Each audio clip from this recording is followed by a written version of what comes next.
me, listen close, you will see. Here's a picture of a boat. I can see it rhymes with goat, boat, goat. Those are rhyming words. Can you guess a rhyme with me? Listen close, you will see. Here's a picture of a snail.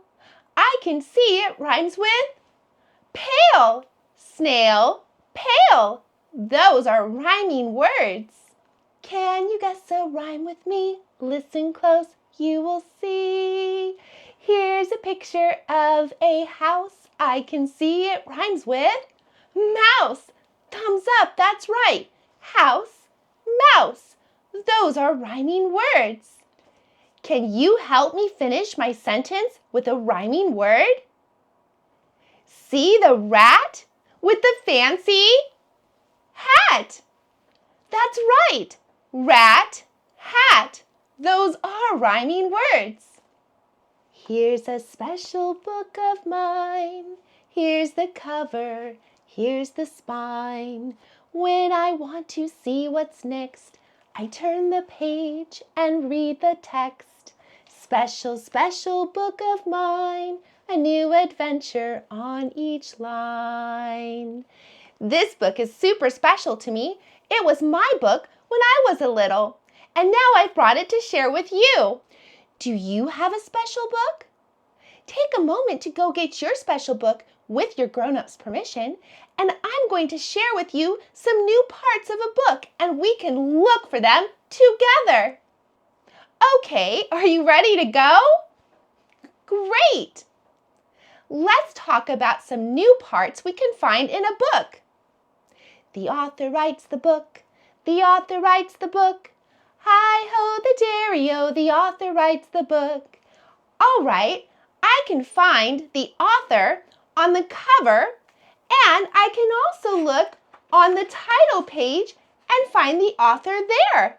That's the name of the person that wrote the story.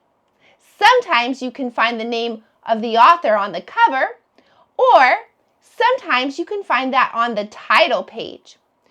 Authors' names can be super tricky because names sometimes use tricky phonics, which makes them super cool, but maybe a little tricky to read.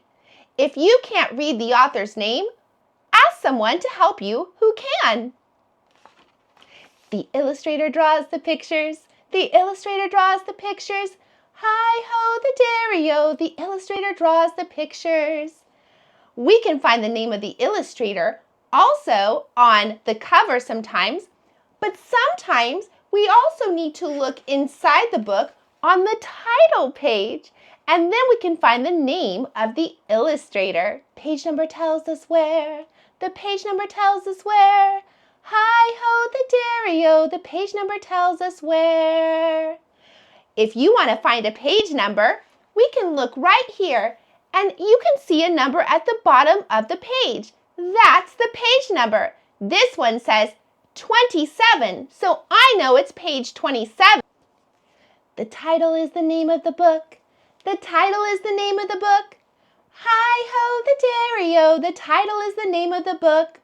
We can find the title of the book on the cover, and we can definitely find the title on the title page.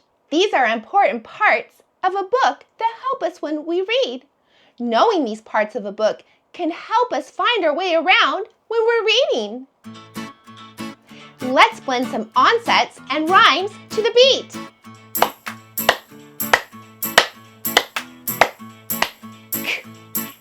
At, cat. At, mat.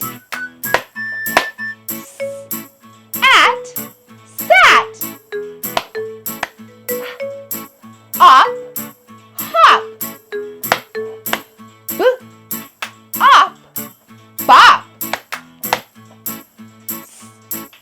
It, sit. It, pit. It, kit. Great work blending your onsets and rhymes. Can you help me decide which consonant blend will go in the beginning? Let's listen. My first word is snap, but I need to decide which cubes to use. Sn. I hear an S, so I'm going to put an S in the first box. Sn. That means I need an N because N is the letter that goes with the sound N. All right, let's get out our reading finger. S, N, A, P. Blended, snap. Great work. Let's try another one. What if I want to make the word stick? I'm going to go ahead and write the rhyme of the word. That's the part that says ick. But I need to make this word stick. I hear a S at the beginning, and I know that's the sound that goes with the letter S. So I'm going to put an S cube in the beginning. St. That's the sound that goes with the letter T. So I'm going to put the T cube in the next box. St. Ick. Stick.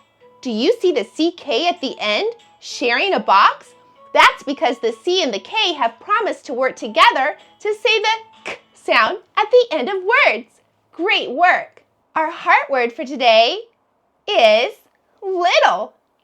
Let's go ahead and map out our heart word. I hear ooh at the beginning, and I know that's the sound that goes with the letter L. So I'm going to go ahead and put an L in the beginning box. I hear the I, and that's the I. Lit. There are actually two T's that help that I say its short sound. There is a tricky phonics rule that goes with this type of spelling. Whenever we have the ol sound after a consonant in a short vowel word, then we have to spell the ol sound with an L and an E. That's a really tricky heart word. And right now, that might just be a part that you need to remember by heart. It's definitely the heart part of our word. The two T's are also pretty tricky. But like I said, that's because they help create like a pillow to keep the I soft and say his short sound. All right, ooh, it, ooh, blended, little. Little. That's how you spell little with me. Ooh, it, ooh, little. That's how we read little. All right, remember the LE is the heart part of the word, and it's super tricky, but it's going to help us read words like giggle. So we'll have another chance to practice it later on. Let's talk about some heart words that we've practiced before. My first word is my, and I hear the at the beginning. So I know that's the sound that goes with the letter M, so I put an M in the first box. My, I hear the I sound at the end, but I also know a special phonics rule. I know that if I hear I at the end of a one-syllable word, I'm going to spell the I sound with a Y. That's one of the ways that our Y can sometimes become a vowel. My. That's a super tricky phonics rule, but knowing that phonics rule can help us to spell other words, like the word by. I like to sit by the tree. I don't hear an at the beginning of by. I hear a B, and I know that's the sound that goes with the letter B. So I have to change the M to a B. I changed one letter, and I made a whole new word. But it's still a one-syllable word. By. Yep, just one syllable, just one chunk. And I hear the I sound at the end, and I know that if I hear I at the end of a one-syllable word, I have to spell it with a Y. B-I, by. Great work. I've had so much fun practicing my and by. Let's see if we can read these words and make a sentence. Skip can I fast? That's silly bananas. That makes no sense. My sentence is scrambled all up like eggs in a frying pan, and I need to put these words in order so that my sentence makes sense. Can you help me? Fantabulous! Let's put this sentence in the right order.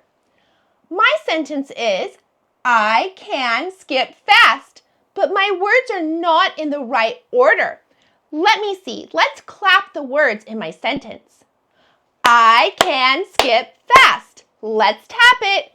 I can skip fast. All right, I heard the first word is I. So I'm going to find my word I, and I'm going to put that right up there. I, can. All right, I can. I have to match it right up. There we go. I can skip. Putting our words in order helps us to make a sentence. A sentence tells us who and what. I can skip fast. There we go. I can skip fast. It tells me who, I, and tells me what can skip fast. I can skip fast. This is a telling sentence. That means it's telling me information. I have to put a period at the end. That's my punctuation. So I'm going to stick the period right on the end. Using Post-it notes at home is a great way to practice making sentences. I've had so much fun today learning all about consonant blends and rhymes and putting a sentence in order. I'll see you next time when I teach to your super learning strengths, one child and family at a time.